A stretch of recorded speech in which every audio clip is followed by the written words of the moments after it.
जो इन लोगों को दे रहा हूँ वह अपनी कमाई बचा सकता हूँ। क्या बचा सकते हैं आप? तो ये सिस्टम तुरंत तो समझ में आता है, लेकिन जैसे ही हम बाहरी ट्रेडिशनल मार्केट में जो लोग व्यस्त हैं उन लोगों से जैसे ही इसके बारे में सलाह लेते हैं तो वो हमें तुरंत निगेटिव कर देते हैं। क्योंकि एक चीज़ आपको बताना चाहूँगा कि इस सिस्टम में जो हमारे सबसे बड़े दुश्मन हैं, आपके परिवार वाले, आपके रिश्तेदार, आपके दोस्त, आपके पड़ोसी, यही ऐसे लोग हैं जो आपको इस सिस्टम में जाने से रोकेंगे। और वो क्यों रोकेंगे? क्योंकि उनको इस सिस्टम की पावर नहीं पता है। आप लोगों को, हम लोगों को रोज क्यों बताया जाता है, हमारे जितने गुरुदेव हैं क्यों सिखाते हैं कि आपको इस सिस्टम में 5 साल टिके रहना है। 5 साल इसलिए टिके रहना है क्योंकि 5 साल जब इस सिस्टम में हम रुकेंगे तो हमें पता चलेगा इस सिस्टम की पावर क्या है। मैं थोड़े शब्दों में बताना चाहूंगा कि ये सिस्टम काम कैसे करता है।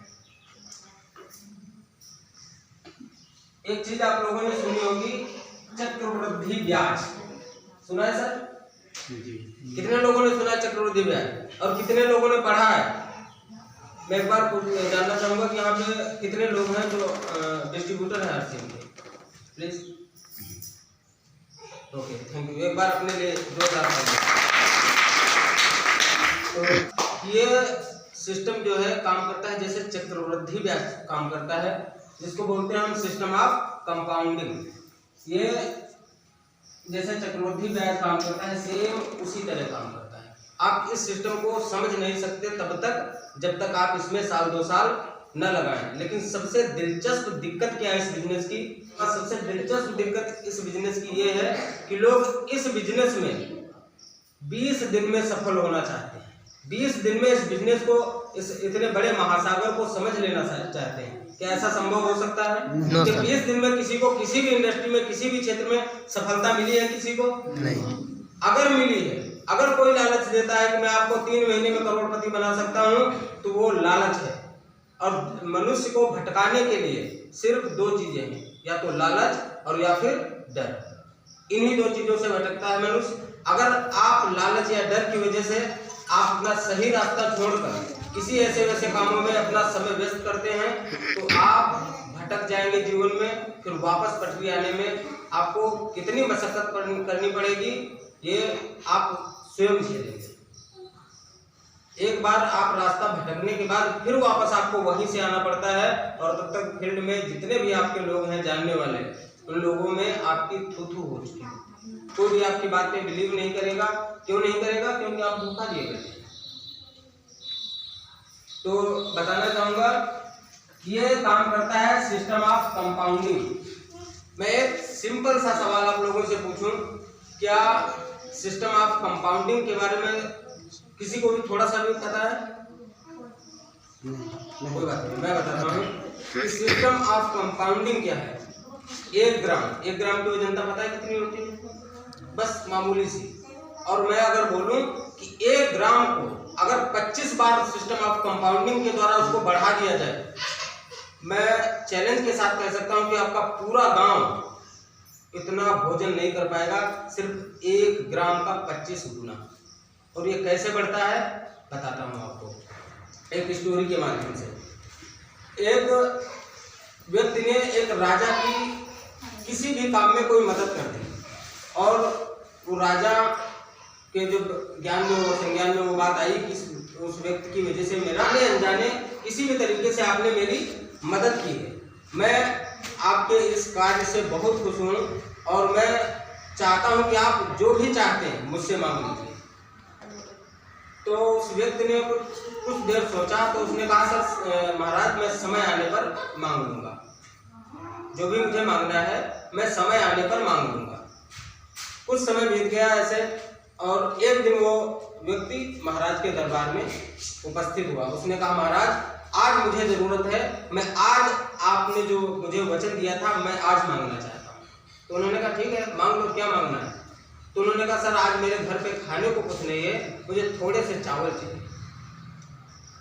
तो महाराज ने कहा कि आप एक राजा के सामने खड़े हैं, आप हिचक क्यों रहे हैं? आप जो भी मांगना चाहते हैं बिंदास मांगिए, जितना मांगना चाहते हैं बिंदास मांगिए। तो उसने कहा नहीं महाराज, मुझे सिर्फ थोड़े से चावल चाहिए।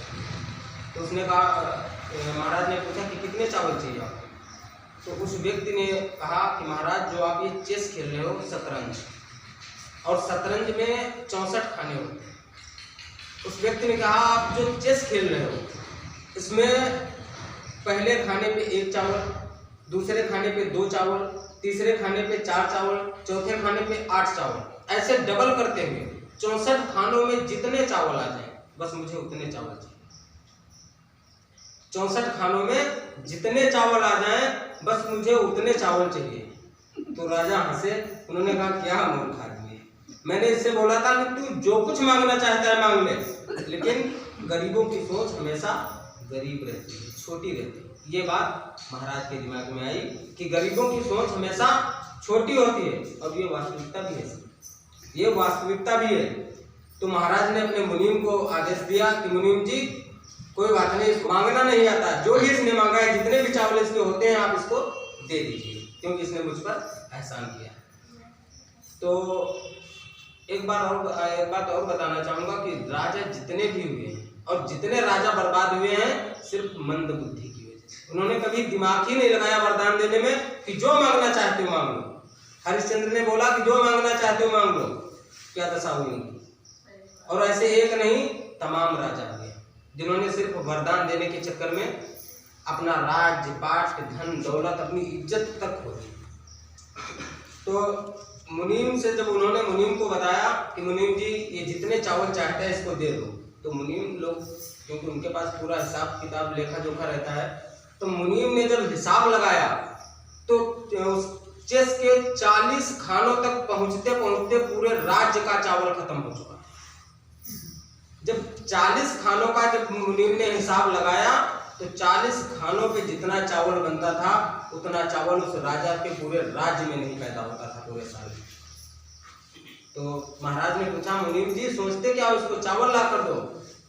तो मुनीम ने जो उत्तर दिया, मुनीम जी ने कहा कि महाराज कि जिस आदमी पे आप इसके मांगने पर आप हंस रहे थे, मैं आपको बताता हूं कि जो चावल इसने मांगा है उस चावल की संख्या 20 डिजिट में बनती है, संख अरबों संख जो बनती है वो 20 डिजिट में बनती है। और अगर इतना चावल एक साथ एक जगह पे इकट्ठा कर दिया जाए तो इसकी जो ऊंचाई बनेगी वो माउंट एवरेस्ट से भी कई गुना अधिक बनेगी। आप कहां से दोगे सर इतना बड़ा चावल? तब महाराज के समझ में आया, और यही सिस्टम होता है सिस्टम ऑफ कंपाउंडिंग। और ये जो सिस्टम है नेटवर्क मार्केटिंग, ये सेम ऐसे ही काम करता है। जैसे शुरुआत में हम लोगों को बताया गया है कि आपको महीने में सिर्फ एक ज्वाइनिंग मिला है, और जिस किसी को भी ज्वाइन करते हैं पूरा महीना पूरा 30 दिन आप उसको टाइम दीजिए उसको एक्टिव करने में, और आपको उससे भी इतनी ही रिक्वेस्ट करनी है कि आप इस सिस्टम में अगर काम करना चाहते हो तो 1 महीने में 1 ज्वाइनिंग मिला। क्या ये आप लोगों को बताया गया है?